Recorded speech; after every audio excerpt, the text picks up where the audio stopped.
Bonsoir à tous, cette semaine nous aurons des nouvelles du CES pour Consumer Electronic Show. Voilà, bien, Consumer bien, Electronic Show. bien. Voilà, ça se passe à Las Vegas. Point de vue jeu vidéo, ce sera Primal, notre jeu fétiche cette semaine sur PS2. Également, nous recevrons les deux membres de le ciel est bleu.com, qui est un site, mais aussi une société de création multimédia. Voilà. Et puis, on ira voir également comment ça se passe si vous voulez devenir vous-même créateur de jeux vidéo. Il y a une école qui s'est mise en place en France. Voilà. Rudy est de nouveau parmi nous avec un DVD. Et oui, malheureusement pour vous. C'est Men in Black 2, le DVD, et puis on parlera de ce mystère des hommes en noir. J'ai rien oublié? Oui, tu as dit qu'on va sonner les cloches. On va sonner les cloches. On va sonner les carillons. Voilà. Il y aura du sexe aussi, pour un petit peu faire monter. Ah, mais oui, c'est vrai. Et des girafes qui sautent. Oui, il y aura des girafes qui sautent, des pingouins qui sautent dans la mer, Et du sexe, un jeu vidéo avec du sexe, et bien sûr le feuilleton. Et un téléphone à gagner. Quel audace. Un téléphone à gagner. Et vous saurez pourquoi vous avez raison de vous identifier à ces héros sanguinaires qui sont dans les jeux vidéo. Et donc de la violence. Voilà. Violence, sexe, des cadeaux. Du jeu, de la violence, du sexe. Alors on commence par les gadgets. Bonjour Xavier, bonjour à tous. Donc le CES. Oui, c'est le Consumer Electronic Show, comme tu l'as si bien dit tout à l'heure, qui se passait à Las Vegas au début du mois de janvier. C'est un petit peu la grand-messe de l'électronique grand public, de toutes les nouvelles technologies grand public, 115 000 visiteurs, 2000 exposants. C'est un petit peu ce qui se fait de mieux en matière d'électronique. Alors, le CES, c'est d'abord beaucoup de propagande entre les constructeurs d'ordinateurs et les gens qui font des télévisions, avec évidemment Bill Gates, Microsoft en tête, qui lui dit, eh bien, l'ordinateur sera au centre de la vie numérique de demain, tandis que le patron de Sony dit ah non, ce sont les télévisions et leur développement qui deviendront le centre de la vie numérique de demain. Tandis que Nokia dit mais non, ce seront les téléphones qui seront au centre de la vie numérique de demain. Alors on imagine que la vérité se situera un petit peu entre tout ça. Les grandes tendances pour ce CES, eh bien la grande star c'est le Wi-Fi, les connexions sans fil, enfin adoptées par l'industrie électronique grand public. Alors attention, si vous décidez d'investir dans le Wi-Fi, la fameuse norme 802.11b qui a lancé le Wi-Fi ces derniers mois, ces dernières années, eh bien va être remplacée, en tout cas une nouvelle version va lui succéder, qui sera la 802.11g, mais qui restera compatible avec la B. Ouf. Alors ça sert à quoi le Wi-Fi Alors le Wi-Fi, ça sert surtout à l'électronique grand public, à relier les appareils entre eux, et c'est un petit peu ce qui a été dit au CES, c'est que le Wi-Fi serait considéré comme la technologie qui servirait à réunir les appareils électroniques de demain entre eux. Dans la maison, en fait. Avec des premières applications, il y a un petit appareil qu'on peut se procurer, dont on parle beaucoup sur Slashdot, sur le site web Slashdot, qui est un appareil qui permet de visualiser sur ta télé et d'écouter sur ta télé les MP3 et les photos qui se trouvent sur ton ordinateur. Ah oui, d'accord. Donc il peut aller les télécharger. La semaine prochaine, je vous parlerai des hotspots. Hotspots Wi-Fi. Et la semaine d'après, les hotshots. Il y avait longtemps. Les hotshots, c'est pas ici, je crois. C'est quoi les hotspots? c'est des endroits, des lieux publics dans lesquels tu peux aller avec ton ordinateur portable et te connecter sans fil en achetant un abonnement qui te permet donc d'avoir une liaison internet via Wi-Fi. D'accord. Donc la grande nouveauté du CES, c'est le standard 802.11g qui est compatible avec le standard existant B, mais à une vitesse de 54 mégabits par seconde. Ça veut Ce qui est beaucoup mieux. Ça veut dire qu'on peut transmettre de l'image vidéo sans fil dans sa maison. C'est ça la grande différence. Mais l'humain dans tout ça. L'humain, il est entre les ondes radio. Voilà. Tu vois, donc si je comprends bien, on a plein d'appareils électroniques dans sa maison, et puis il y a ce système qui remplacera le système qui remplacera les fils. Enfin, fini les fils. Voilà. C'est bien pour les Le aspirateurs. CES, ce sont aussi toute une série de gadgets, une grande foire aux gadgets. Et le premier d'entre eux, eh bien, c'est cette fameuse montre dévoilée par Microsoft. Vincent Cailleux se prend pour Paul-Henri Lordon. Et Rudy et moi, on a déjà Évidemment. On en a déjà une. Voilà, une. petit gadget. Voilà, elle est évidemment. déjà là, elle est formidable. Rudy et moi, Voilà, toi aussi, tu as la pareil. même, tu as Oui, la on a Spot absolument. Ouais. absolument. C'est avant. Alors Allons, cette la Spot. montre, cette technologie Spot est issue de la philosophie de Microsoft développée depuis quelques mois, C'est mon qui est Spot. le Smart Living. Le Spot, le système Spot est destiné à équiper toute une série d'objets dits intelligents à travers la maison, comme par exemple des porte-clés, etc. Les enfants. Des enfants. Les enfants. C'est surtout basé sur une puce électronique qui permet de recevoir via les ondes FM, via les ondes FM, toute une série d'informations personnalisables. En fait, ce qui se passe, c'est que Microsoft est en train de développer aux États-Unis un réseau FM, non pas pour diffuser de la radio ou de la musique, mais bien pour diffuser des données informatiques à destination de ces nouveaux appareils Smart Personal Object Technology, D'accord. la technologie Donc c'est en Spot. parallèle avec le Wi-Fi alors. C'est un petit peu en parallèle avec le Wi-Fi. C'est un genre de RDS. Mais ça ne amélioré. transmet pas le même type C'est de plutôt données. un genre de DAB, pour être précis. Voilà, DAB. Donc c'est la même Attention, technologie. Digital Audio Broadcast, Broadcasting. voilà. C'est le standard numérique de demain. De la radio pour les de demain. un radios. émetteur On d'information peut plutôt déjà qu'un capter émetteur quelques d'émission ou de programme. En français dans le texte. Oui. Oui, mais enfin, on nous en parle depuis 5-6 ans et on ne voit toujours Oh rien venir. Oui, Alors, il d'autant nous reste qu'il y a une encore minute une pour le autre, reste. il y a encore une autre technologie à propos de radio qui risque d'arriver en AM, enfin, peu D'accord. importe. On continue avec Oui. le clavier rétro-éclairé au design Aqua Illumine X, très sympa pour ceux qui aiment le design Aqua Ouais. cher à Le Mac. Illumine, Malheureusement, il n'est Ceux pas qui aiment compatible PC. taper dans le noir. Voilà, aussi. Travailler tard le soir. Ouais. La caméra Samsung HitCam 7, qui est ce que l'iPod baladeur, Ouais. la caméra Samsung l'est au caméscope, une caméra avec un disque dur d'1,5 giga qui enregistre 1 heure d'image au format MPEG 4. On espère l'arrivée de cette même technologie en qualité DV.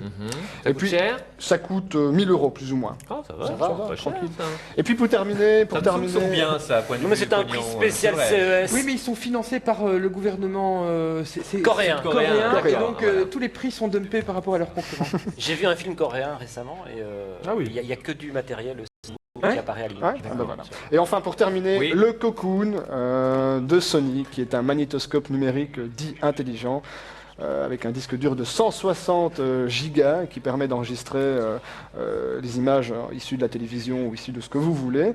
Alors le gros avantage, c'est que ce Cocoon retient vos presets, vos profils, et donc vous pouvez répondre à toute une série de questions. Par exemple, j'aime le sport, j'aime regarder la télé de telle heure à telle heure. Et l'appareil prendra automatiquement l'initiative d'enregistrer tel ou tel programme.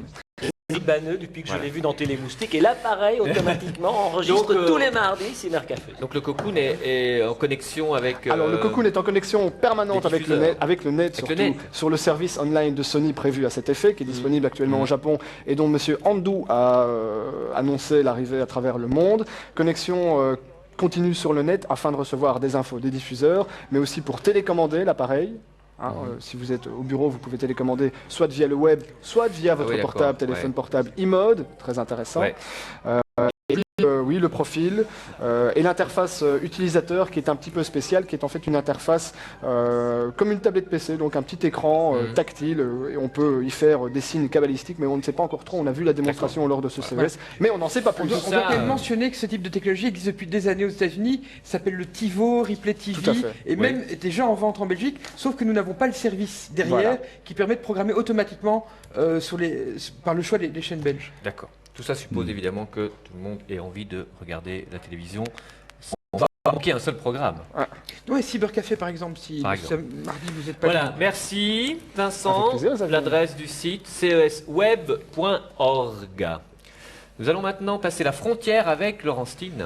On va aller à Valenciennes, puisque désormais il existe une école pour devenir, créateur de jeux vidéo. C'est pas vraiment créateur, parce que comme on va l'expliquer dans le reportage, c'est plus pour former des cadres de l'industrie du jeu vidéo. Cyber Academy. Voilà, ça s'appelle Super Info Game.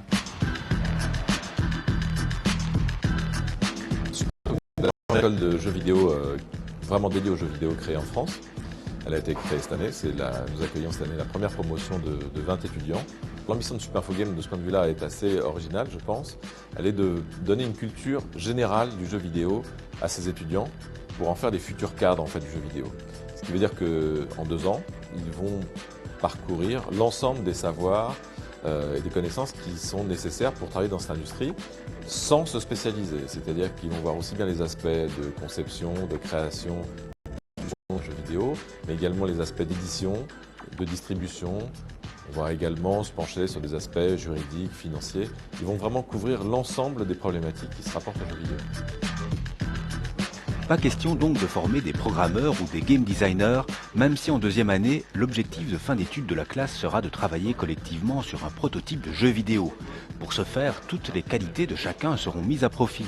En effet, les 20 étudiants de la première année de Supinfogame ont dû réussir un concours d'entrée et sur les 200 candidats, il y a un éventail de personnalités. J'ai fait avant donc un IUT en génie mécanique à Nantes. J'ai eu un BTS d'informatique de gestion.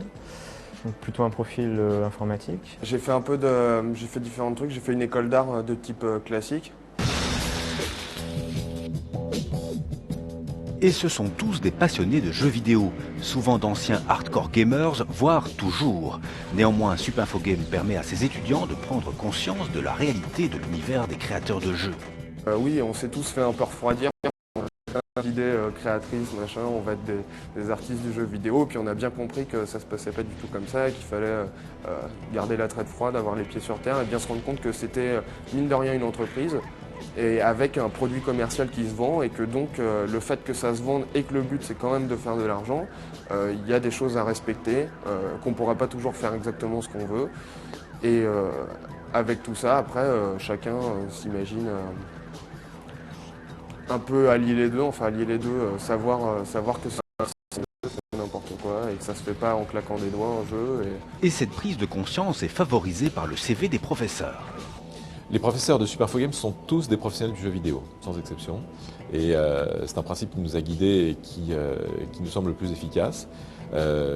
Ces professeurs sont donc dans la vie active, c'est-à-dire à 99% de leur temps, soit des spécialistes du développement informatique ou du graphisme, ou sont des directeurs financiers ou parfois des directeurs généraux de ils viennent aussi bien du monde du développement que de chez les éditeurs et même également de la distribution.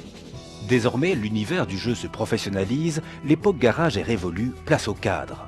Avant de venir ici, j'avais essayé de proposer un concept de jeu que j'avais fait sur papier avec un pote.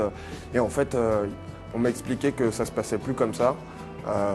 Et que maintenant, ils allaient essayer de prendre, même si le cursus scolaire existe seulement depuis maintenant, mais ils allaient essayer de prendre des gens qui avaient des vraies formations. Personne de l'extérieur, en général, dans les boîtes, ils ont déjà des gens au poste de création. Et donc, ils vont quasiment jamais prendre quelqu'un de l'extérieur qui a une idée de création de jeu. Donc en venant ici, ça permettait de non seulement savoir exactement comment ça se passait de A à Z, d'apprendre vraiment quel métier je voudrais faire dans le jeu vidéo et d'avoir les bases pour pouvoir vraiment rentrer dans le métier, en fait, d'avoir un espèce de diplôme et une formation qui serait reconnue au moins par la profession. Rendez-vous au prochain concours d'entrée, c'est Supinfogame, c'est à Valenciennes, en France. Voilà donc, Laurent, un peu déçu point de vue infrastructure. Hein. Alors, le Supinfogame, en fait, ça se situe dans la chambre de commerce de la ville de Valenciennes. Alors, je m'attendais effectivement à voir une multitude de salles, de halls d'accueil et autres machines extraordinaires. Et en fait, on m'a juste demandé de monter de 2 étages et de marcher dans le couloir et de repérer la salle 202 et 203. Oui. C'est donc l'école, donc il y a 2 classes. Alors, si vous voulez aussi devenir, vous, cadre dans donc il y a un concours d'entrée chaque année. Et c'était assez étonnant, l'année dernière il y avait 200 candidats. Sur les 200 candidats qui se présentaient, il y avait une fille qui est partie l'après-midi parce qu'elle a eu peur. Dépression. Donc si vous êtes fille et que vous avez envie de faire des jeux vidéo, je pense qu'il y a des ouvertures à Supinfogame. D'accord. Ce qui est assez rigolo, c'est qu'ils ont le look, enfin ceux-là en tout cas, hein, on les voit endormis parce on suppose qu'ils ont joué toute la nuit, ils ont la gueule de gamer. Il faudrait revenir dans 1 an ou 2, ils auront tous une coupe de cheveux identifiable qu'on connaît bien ici à Cybercafé. Normalement, pour avoir quelque chose de concret, puisqu'ils vont commencer à développer un jeu qui devrait être un prototype jouable, donc à partir de la 2e année. Enfin, il y a que 2 ans. Le diplôme, il est reconnu parce que l'interviewé dit oui, je sortirai d'ici avec un diplôme reconnu. Mais vraisemblablement, en fait, c'est une demande de l'industrie du jeu vidéo française qui a lancé des idées en disant voilà, ça nous intéresserait d'avoir des gens qui sont formés, pas nécessairement des créateurs, mais des gens qui comprennent en fait tous les stades de la création d'un jeu vidéo. C'est une bonne idée parce que c'est vrai que... Et qui peuvent superviser des projets comme ça. C'est assez courant dans des milieux qui petit à petit deviennent d'un artisanat une industrie. Voilà. Et là, les processus se professionnalisent et on commence à déterminer quels sont les rôles, et les autodidactes, finalement, qui sont les créateurs de ce métier, passent le relais à des gens qui sont formés. C'est-à-dire, on peut se demander si c'est pas un peu trop tard, parce que les boîtes qui font du développement de jeux vidéo en France, je pense qu'il n'y en a plus des tonnes. Hein. Mais il reste Infogrames, il reste... Qui d'autre? Il paraît que c'est juste une mauvaise passe que ça va reprendre. Oui, est-ce qu'il y a des Belges, Laurent? Des Belges qui sont à l'école? Ouais. Bah non. Mais c'est possible? Ou c'est réservé aux Français? Je n'en sais rien, mais on peut poser la question. Ce serait intéressant de le savoir si j'étais spectateur de Cybercafé. Tu ne l'es pas. Envoyons un mail. Envoyons un mail. Envoyons un mail. Jeux vidéo, justement. Jeux vidéo racoleur. Racoleur avec un peu de sexe. À la TF1. Oui, avec le BMX En Belgique, on dit à la RTL. Oui. Oh non. Donc c'est un jeu développé par Acclaim, qui sont les spécialistes du scandaleux. Donc, évidemment, ça devait être développé par Z-Axis et présenté comme le troisième volet de Dave Mirra Freestyle BMX, qui serait donc un jeu de BMX classique. Ouais. Pour remonter un peu tout ça, ils ont introduit du scandaleux.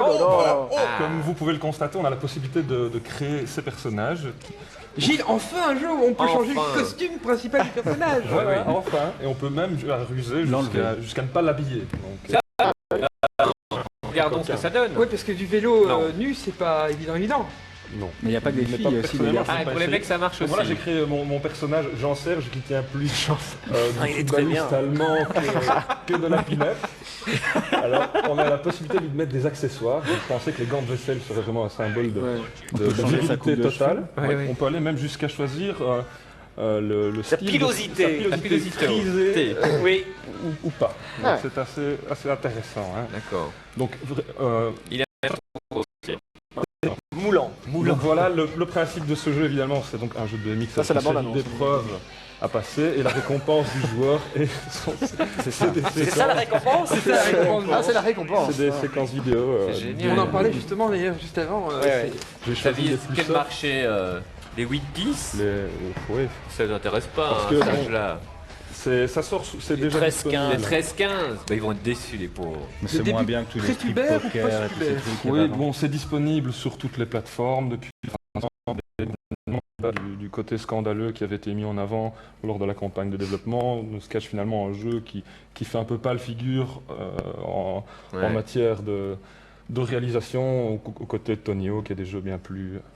D'accord. Voilà. BMX XX donc à éviter. Hein, oui. Gardez vos sous-sous. Par contre, un autre jeu qui est annoncé, lui, avec une bonne preview, c'est Primal. Donc patientez jusqu'au 15 février donc pour ce jeu qui s'annonce assez grandiose.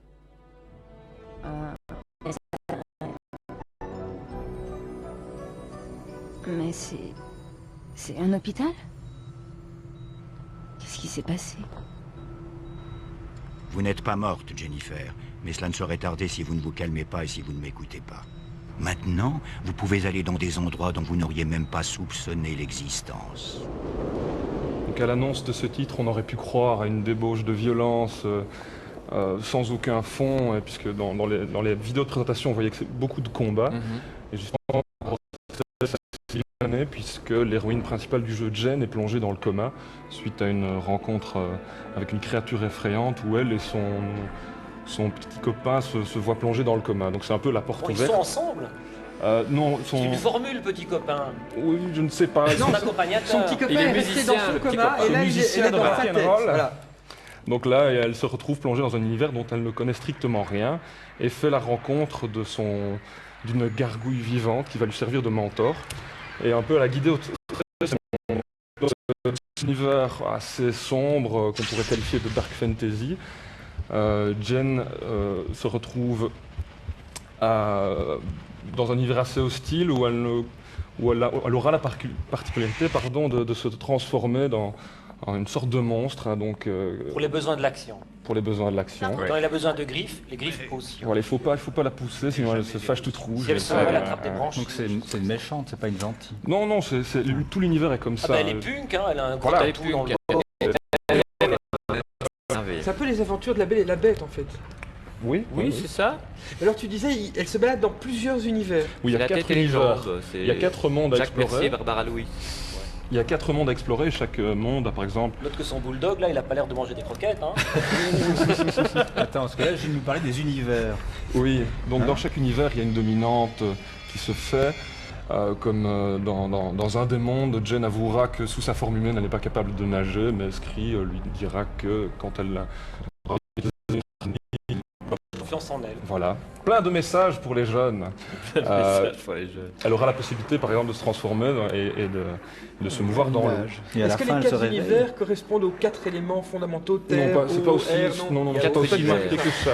Il y a certaines références à la mythologie antique dans le premier, des choses comme ça, ou un monde aquatique, comme on est en train de le voir, pour des phases de combat assez musclées. Mais donc, ce qui est intéressant dans ce tandem, justement, c'est que on peut vivre l'aventure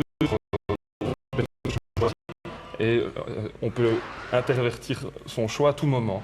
Donc la gargouille, par exemple, servira plus d'exploration, pourra grimper au mur, des choses comme ça, où Jen, elle, aura plus de dextérité pour le combat. Mais elle n'a pas un nom, cette petite bête, parce qu'elle s'appelle Jennifer. Scree, voilà. Ah, Scree. voilà. Scree. C'était écrit dans le scénario. Notons au passage Je n'ai pas lu, malheureusement. à propos de scénario, justement, on peut noter que les répliques, même si ici ce n'est pas la version finale et que tout n'est pas encore traduit, il y a beaucoup de réparties et d'humour, ce tandem. Et la musique, Gilles? La musique, parlons-en, puisque s'il y a, Hardcore metal. encore une fois, il y a beaucoup d'opposition dans ce jeu, comme la séquence d'introduction s'ouvre sur un concert néo-metal, et puis dans le jeu, il y a des univers assez aérés, ou sur fond de musique de l'Orchestre Philharmonique de Prague, donc ce n'est pas rien. Qu'on avait vu et entendu dans Avalon. Ah, Voilà. joli. Avalon. Avalon. Eh oui. Et juste un petit détail, quel est le but du jeu? En dehors de Dans le jeu, il y a différentes quêtes qui sont amenées par Scree, donc, et justement, c'est bien rendu, puisqu'à tout moment, Jen aura l'occasion d'interroger cette gargouille qui n'a pas toujours réponse à tout, qui reste un peu mystérieuse, pour justement amener étape par étape, Mais qui est si gentil, m'a-t-on dit. finalement.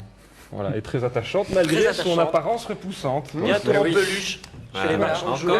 La Des boîte produits à tartines, dérivés, des la produits boîte à dérivés. tartines. Voilà. Et voilà, nous sommes nombreux dans ce cas. Est-ce que tu t'es identifié À la gargouille, non. à l'un ou l'autre personnage? Non, mais c'était. J'étais assez surpris par ce tandem efficace par rapport à ce qu'on nous avait, l'image qu'on nous montre généralement d'un jeu vidéo. C'est peut-être pas pour rien justement qu'il y a des écoles pour réfléchir sur la façon de faire passer une image et un contenu. Une bonne école n'est jamais mauvaise. On remarque souvent que les jeux qui ont le don d'émouvoir Gilles sont des jeux très oniriques. Oui, Comme ça, C'est le côté éternel comme enfant. Ico, avec Gilles des est un duos, peu goth aussi. Hein un peu Oui, goth. Un peu goth.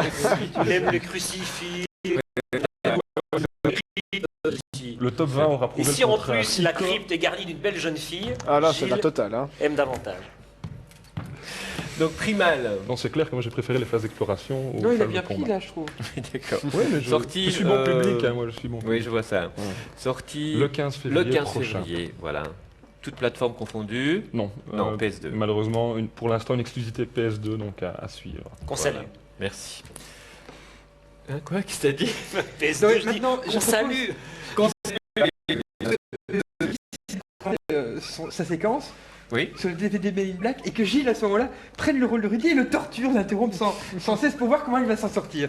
Vas-y Rudy, nous t'écoutons quoi de neuf depuis tes vacances? Vacances forcées, j'étais très malade. Voilà. Et du fond de mon lit, je me suis commandé sur internet L'intégrale. Non, oui, l'intégrale si on veut, puisqu'il y en a deux, Ouais. de Men in Black. Donc le 1 et le 2 qui va sortir chez nous bientôt, donc dans sa version zone 2. Donc la version zone 1, la voici, donc elle est sortie déjà aux États-Unis. Un succès absolument phénoménal et planétaire, pour deux raisons. Pas particulièrement la présence des hommes en noir, mais surtout celle des aliens, puisque dans le film, ça révolutionnait ou ça modifiait, ça relançait le genre pour deux raisons. D'abord, les aliens, ils n'étaient pas tous pareils, alors qu'en général, dans un film extraterrestre, on a une armée d'aliens, ils sont 10 ou ils sont 100 ou ils sont 1000, mais ce sont des clones. Là, ils sont tous différents. Dans Star Wars. C'était le début, Ah. effectivement, c'était le début, la fameuse scène du bar dans Star Wars 1. Et puis aussi, les extraterrestres sont incorrects. acte.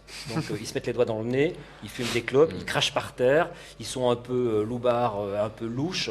Et donc ça renouvelait complètement la psychologie, ou du moins celle qui était attendue des hommes en noir et de leurs aliens. Alors dans le 2, on annonçait à grand renfort de pub aliens, environ 25 à 30 aliens pour Men in Black 1. On fait la surenchère et dans le 2, on vous en montrera environ 250. D'accord. Donc beaucoup plus que dans le 1. C'était Enrichi la course de vente et le gros argument de Men in Black 2. Allez voir plus d'aliens, ils sont encore plus loufoques, plus insensés, plus effrayants que dans le 1 et aussi beaucoup plus drôles. Et finalement, après la sortie de Men in Black 2, on s'est rendu compte que l'alien le plus étonnant, celui qui est le plus attachant, qui a retenu l'attention de tous les spectateurs du film, n'est pas celui qui a coûté le plus cher, puisqu'il n'a nécessité pratiquement aucune image de synthèse, ni de calcul graphique compliqué, ni de déguisement, et c'est celui-ci. Et Frank, c'est un Man in Black, c'est un chien qui est censé incarner un extraterrestre qui collabore avec les Men in Black dans déjà le film 1 et puis surtout dans le 2 où il a un rôle plus important. D'où le costard. D'où le costard. C'est un Men in vrai Black. chien. Oui, c'est un vrai chien. chien. C'est un carlin. C'est une espèce de marque dérivée des bulldogs français-anglais. Donc c'est un carlin qui chante dans le film. Il n'était pas dans le 1, si? Non, il était dans le 1. Il avait un petit rôle dans le 1. Oui, oui. Il prend beaucoup plus d'importance dans le 2. Il joue nettement mieux dans le 2. Hein. Il est nettement meilleur dans le 2, à tel point que sur l'affiche du film sorti en salle, il n'apparaît pas, mais sur la jaquette du DVD là, qui est commercialisé ces jours-ci, eh bien le carlin, donc Frank, apparaît en bonne et due place entre Will Smith et Tommy Lee Jones. C'est vraiment la vedette du film, elle a coûté beaucoup moins cher que n'importe lequel des aliens qu'on peut voir dans le film. Ça a dû relancer la vente de carlin. Ça a dû relancer la vente de carlin. Ouais. Tout le monde veut appeler son chien Frank, évidemment, depuis les Men in Black. Voilà. Tout ça pour dire que les Men in Black, c'est bien sûr un film de fiction. Ouais. Mais si on se plonge dans l'univers des Men in Black sur Internet, on s'aperçoit que pas mal de gens prennent ça très très au sérieux. Ouais. Et qu'il y a donc un véritable phénomène Men in Black, un grand débat qui est ouvert. Existe-t-il vraiment une conspiration mondiale des hommes en noir qui tentent de dissuader les témoins privilégiés de manifestations extraterrestres de s'exprimer la parole en disant oui, effectivement, j'ai vu une soucoupe, j'ai eu l'occasion d'une rencontre du troisième type et de discuter le coup avec un alien, mais des hommes en noir sont intervenus et m'ont empêché de parler en me menaçant des pires sévices si je révélais ce que j'avais vu ou ce que je savais. Si on fait une recherche homme en noir sur le net, on tombe éventuellement sur des intégristes religieux, toutes religions confondues, sur des équipes de foot, sur des équipes de rugby, ou alors sur les fameux hommes en noir, Men in Black, dont il est à cette occasion, c'est que on ne retrouve là finalement qu'un phénomène qui était le bouche à oreille, le colportage de ragots, de rumeurs dans les villages, dans les légendes. Et ici, évidemment, ça prend une dimension, je dirais presque globale et mondiale, grâce à Internet, puisque des sites sur les hommes en noir, on en trouve en français, en allemand, évidemment en anglais, en espagnol, en italien. La rumeur se répand et est relayée partout. Et à chaque traduction ou à chaque passage d'information, évidemment, elle est légèrement modifiée, toujours au bénéfice C'est l'effet viral. C'est de l'Internet. Internet amplificateur de la légende Il y a urbaine. un site, donc ovni.freeweb.com, où on dit qu'on a vu en 67 des hommes en noir sortir d'hélicoptères noirs. Oui. attention. Oui, en général, ils sont toujours associés aux hélicoptères noirs. Ou de Les voitures noires, transports. Des parfois. limousines, Oui, oui. Attention. On revient surtout aussi sur la zone 51, sur Roswell. Il y a même eu un film, c'est Le Grand Blond avec une chaussure noire. Oui, c'est juste. Je sais pas si vous Chaussures souvenez de ce film. rouges. Musique maintenant, on reste dans le noir d'ailleurs. On va rester absolument dans le noir et on va se rendre au Canada avec canadien de musique plutôt électronique qui rend hommage à travers une reprise d'une chanson de Corey Hart que Vincent doit connaître, Bien sûr. une bonne culture musicale. Corey Hart, c'était au début de la carrière de Céline Dion, son producteur, bien avant Arnay. Voilà. Et Corey Hart a fait une carrière de rocker FM au Canada, avec notamment un hit énorme qui s'appelait Sunglasses at Night. Et c'est cette reprise par d'autres Canadiens, donc Tiga et Zinterius, du label DJ Gigolo, le label de DJ Lunette de L. soleil dans la nuit. Lunettes de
DJ Tiga et Synterius, Sunglasses Hot Night. Après la pub, deuxième partie de Cybercafé 2.0 avec les cloches de Brice. Ouais, du jeu. Un excellent jeu. Et puis on retrouvera Michael Stora. Voilà, un psychanalyste qui parle de jeu. Et surtout, nous recevrons Frédéric Durieux pour le cielestbleu.com, un site de mathématiques et de poésie.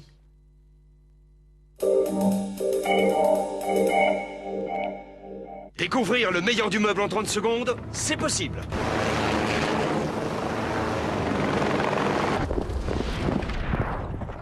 Contemporain, Duchesne, du Merisier. Une excellente note. Et l'espace sommeil, quelle ligne! 100% bravo. Sélection meuble à Mougimont de l'Enclus, autoroute E42, sortie 33 Selles à 15 km de Tournai. La Libre Belgique, la RTBF et les enseignants de l'association Balfroid invitent les élèves de 6e primaire à jongler avec les mots et à jouer avec la grammaire.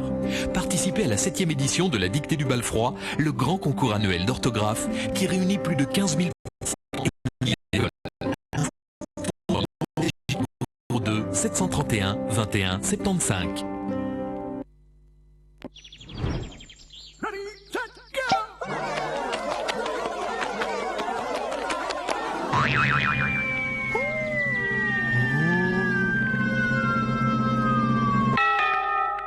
attend bientôt cette figure olympique devant votre porte. Soutenez l'action sport à l'école en achetant ces super stylos à billes de Bugs Bunny.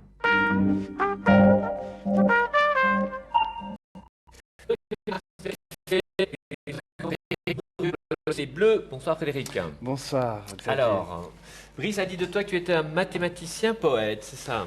J'ai donc une formation d'ingénieur civil et je développe beaucoup, je passe beaucoup de mon temps à programmer en Director, donc un logiciel de Macromedia. Et j'aime beaucoup faire ça. Ma formation cartésienne me sert énormément dans tout ce que je fais parce que j'utilise beaucoup de lois de physique, mais par rapport à mon travail, je suis en faisant des choses poétiques. On va voir tout de suite sur le ciel-est-bleu.com voilà. Justement ces travaux et ces expérimentations interactives qui sont effectivement poétiques et aussi bien rigolotes pour certaines. Alors, vas-y. Donc ça, c'est les girafes volantes, les flying girafes, c'est vraiment notre best-seller du site. Donc ça, c'est quelque chose que j'ai fait il y a assez longtemps maintenant. Et donc l'origine, c'est un voyage au Kenya.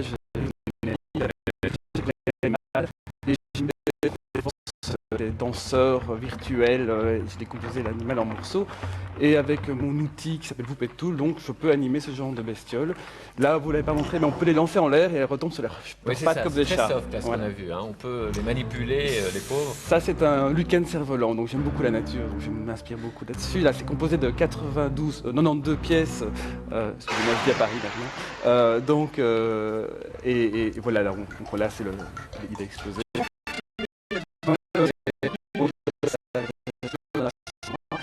Et donc ça c'est le cheval, ça c'est un travail que j'ai fait pour Beaubourg, en fait ça a été exposé à Beaubourg l'été passé, c'est un poulain en fait, et donc là on voit la décomposition des différentes parties, et là il se recompose, et il y a plein de démarches, là il marche sur ses pattes avant, et on peut vraiment, donc j'ai donc réalisé un outil qui s'appelle Puppet Tool qu'on montrera un peu plus tard, qui permet donc de définir des états de tous ces animaux. Et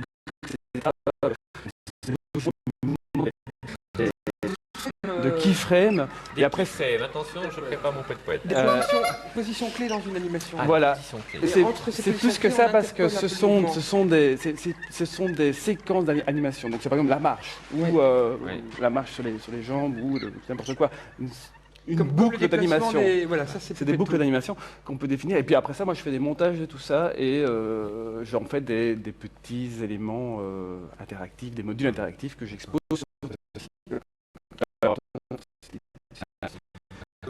En accès libre, mais ce sont des mouvements qui sont naturels entre guillemets parce que là je vois que la girafe on peut la jeter sauvagement. Oui. Et puis comment tu as étudié la chute de girafe. Alors évident à étudier quand même. Ce qui est très drôle, c'est que donc j'ai développé tout ça. J'ai développé tout ça au départ dans un CD-ROM qui s'appelle l'Alphabet, mon premier travail d'auteur, si je puis dire. J'ai fait donc mon premier outil pour pouvoir animer des sortes de poupées. Et je me suis rendu compte que, avec des lois mathématiques très simples qui finalement gèrent la position des différents éléments les uns par rapport aux autres avec juste des tenseurs, des muscles virtuels, finalement je suis arrivé à avoir un comportement de girafe alors que je n'ai pas programmé le comportement de girafe. Et ça c'est vachement intéressant. Et au-delà de ça, il se passe des effets de bord. Et l'effet de bord par exemple, c'est qu'elle a un comportement de chat quand on le lance. Elle retombe sur ses pattes. Et bon, évidemment, je n'ai pas du tout programmé ça non plus. Et ça j'adore. Et là, on retrouve l'effet de perspective.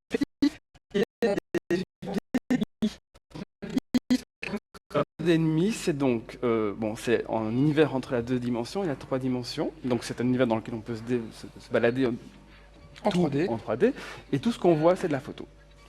Et donc si on tourne autour d'un objet, on voit toujours le même côté de cet objet parce que c'est une photo. Et donc mais avec les effets de perspective, d'animation, tout ça avec les animations. Mais on voit que tu as été exposé dans des musées d'art contemporain, des foires d'art contemporain, etc. Parce que ce type de travail devient véritablement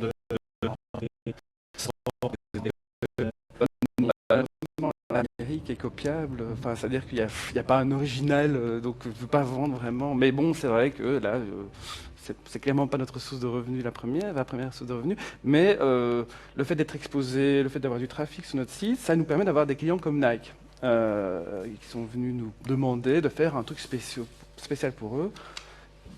Donc c'est quand même une autre dimension, quoi. Ouais, Et avec la liberté quand même de faire à peu près ce qu'on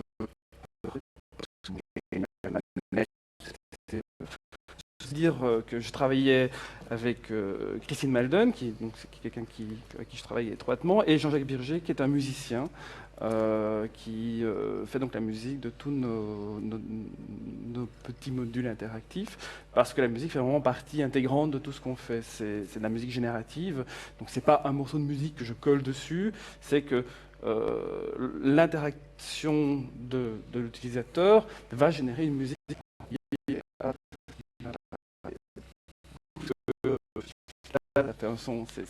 c'est avec des formules mathématiques qui va générer de la musique interactive, quoi. En MIDI à ce moment-là? Pas spécialement en MIDI, non, parce que Director permet maintenant de stretcher, donc étirer le son, donc on peut prendre quelques notes et puis recomposer vraiment avec des partitions virtuelles qu'on crée dynamiquement par mathématiques, et donc vraiment faire de la musique générative. Et ça, c'est très intéressant. Merci Frédéric. Donc, le ciel est bleu.com. Non, tu ne diras rien. Qu'est-ce que tu voulais dire? Non, je voulais dire que tu l'as échappé belle parce que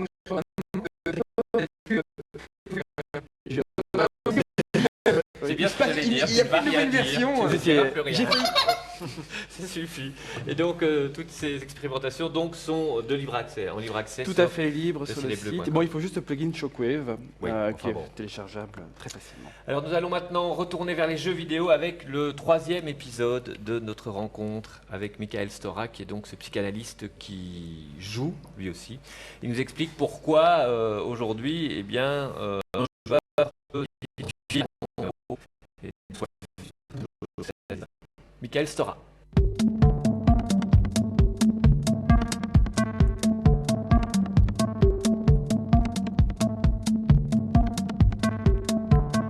Je crois qu'on a besoin de s'identifier d'abord à un héros, mais en même temps, ce qui est toujours très étonnant, c'est que, par exemple, vous savez, après l'attentat du 11 septembre, il y a une étude qui a été menée sur les enfants. Et on s'est rendu compte que les enfants s'identifiaient aux terroristes qui conduisaient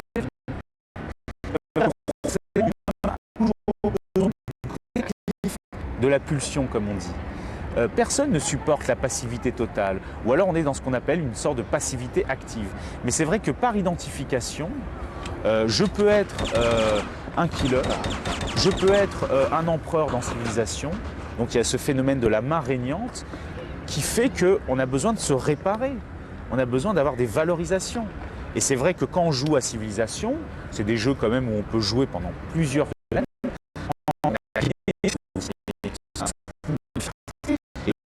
le sentiment d'avoir gagné qui est très très fort.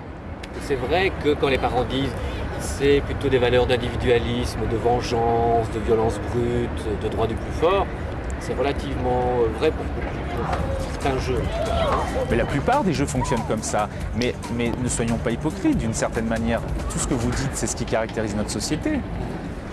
Donc qu'est-ce qu'on veut? On veut rejeter des valeurs, hein, vous voyez, par culpabilité, alors qu'au fond, on fait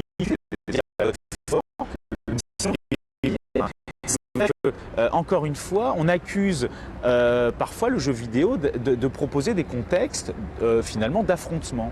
Alors qu'on se rend compte que quand un collégien arrive au lycée, parfois il s'affronte de manière symbolique avec d'autres camarades, parfois avec des profs. Il m'est arrivé d'avoir un patient qui était un grand inhibé.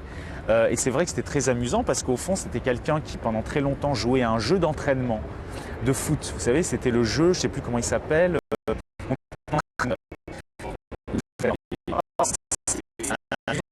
Révélateur de sa manière d'être au monde, c'est-à-dire il était toujours dans l'ombre, hein, mais avec toujours une forme de puissance. Et puis l'analyse fait que ça allait de mieux en mieux. Et finalement, un jour, il m'a dit, vous savez, j'ai arrêté l'entraîneur, maintenant je joue à FIFA 2000. C'est-à-dire qu'il était sur le terrain. Donc on voit bien que c'est ça qui est intéressant, c'est que c'est toujours révélateur finalement de sa manière de se positionner au monde. Et c'est évident que un des problèmes dans notre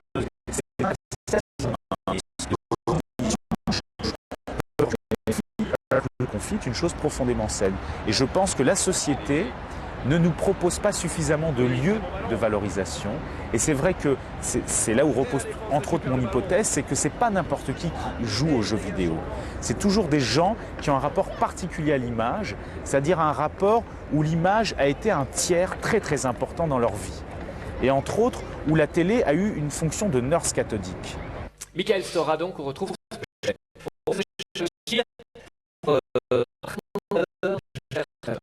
Ton laveur cambrioleur, c'est ça.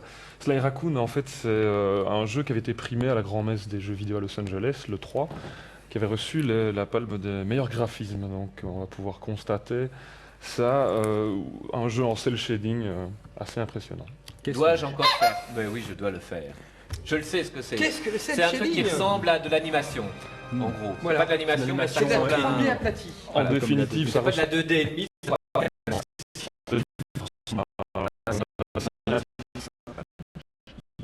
On joue avec Sly Raccoon, donc c'est un raton laveur cambrioleur qui est issu, nous dit-on, d'une famille de voleurs. Ouais. Son père était un illustre cambrioleur, mais ici il y a quand même une espèce d'éthique, hein, c'est le cambriolage pour de l'art, pour une espèce de défi. C'est un peu le Arsène Lupin des ratons laveurs. C'est comme le film avec Sean Connery, là, tu vois. Il passe dans un...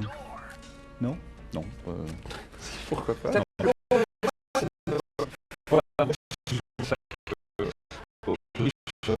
Pour le sport parfois même.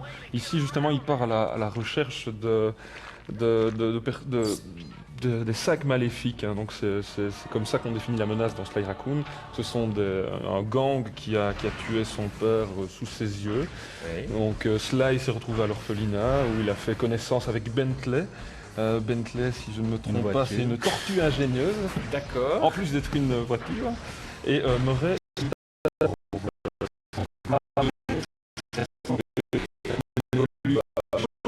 avec ses comparses dans un van, un peu à la manière de Scooby-Doo.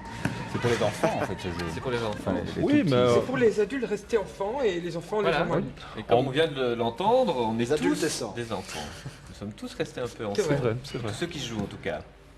C'est vrai. Donc finalement, Sly Raccoon, c'est un jeu de plateforme assez classique, hein, donc avec des petites phases d'exploration, infiltration, puisque c'est évidemment la tendance dans les jeux vidéo pour l'instant.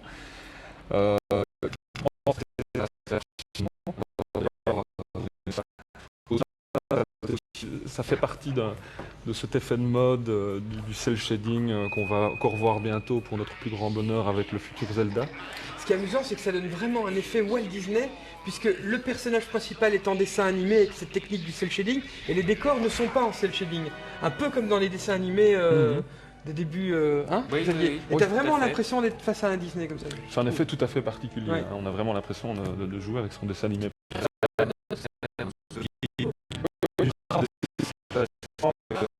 Avec les jeux vidéo, avec la course au graphisme en 3D, il y a encore des développeurs qui ont eu la bonne idée de se positionner par rapport à ça en se disant est-ce que finalement cette course au réel est la voie unique de représentation. Okay. Moi ici, je propose des univers beaucoup plus décalés, beaucoup plus enchanteurs.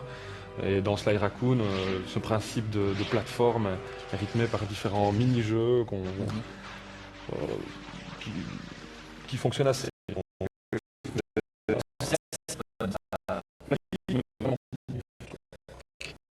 C'est sorti? C'est disponible, oui, disponible sur PlayStation 2. Alors on va terminer l'émission. C'est pas qu'une blague, hein, mais c'est quand même un challenge. Brice va vous expliquer comment vous pouvez sonner les cloches sur Internet. Et pas uniquement sur Internet, ce qui est intéressant, c'est que vous pouvez carrément les sonner dans la réalité, dans la ville de Gand, où il y a un carillon composé de 54 cloches.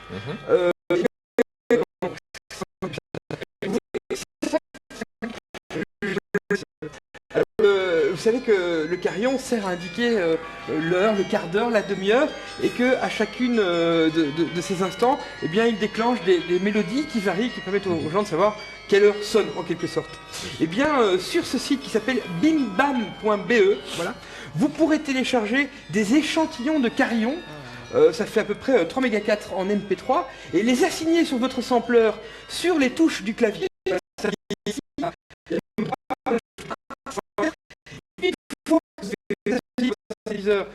Vous pouvez commencer à composer une mélodie et vous l'envoyer par internet à ce concours, et les gagnants, eh bien, les gagnants auront leur mélodie qui va jouer pendant un an dans la ville de Gand régulièrement. Donc ça c'est incroyable. Alors pour s'entraîner, c'est ça qui est amusant évidemment, sur le site on a en Shockwave, mon cher Frédéric, on a un simulateur de carillon. Alors on prend son petit marteau et on peut commencer à composer une mélodie, voilà. Je sais pas si...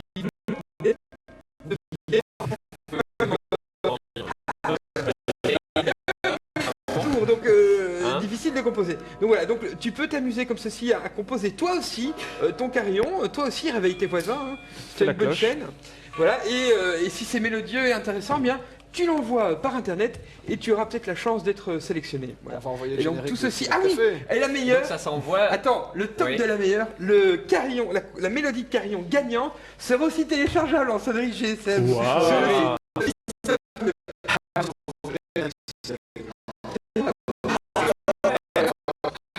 Ah, pourquoi pas, on peut l'essayer. Et donc c'est jusqu'au 31 décembre. 31 janvier. 31 janvier, pardon. 2003. Donc dépêchez-vous et c'est accessible à toute personne résidente en Belgique.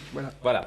On termine l'émission avec un concours qui est déjà sur le site de l'émission. Oui, tout à fait, Xavier. Un concours qui vous permettra désormais, et pour les 10 prochaines émissions, de gagner chaque semaine un téléphone iMode NEC i22. Voilà. Donc le dernier modèle.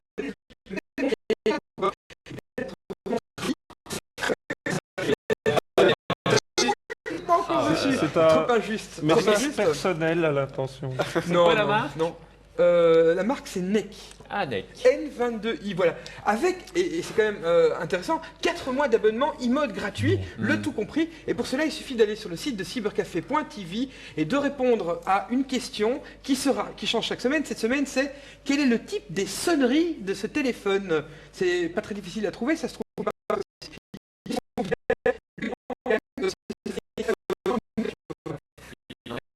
Merci à tous. À la semaine prochaine avec pour un autre numéro. Avec le retour de JC qui était malheureusement malade, voilà, pour répondre aux... Il est malade? Oui.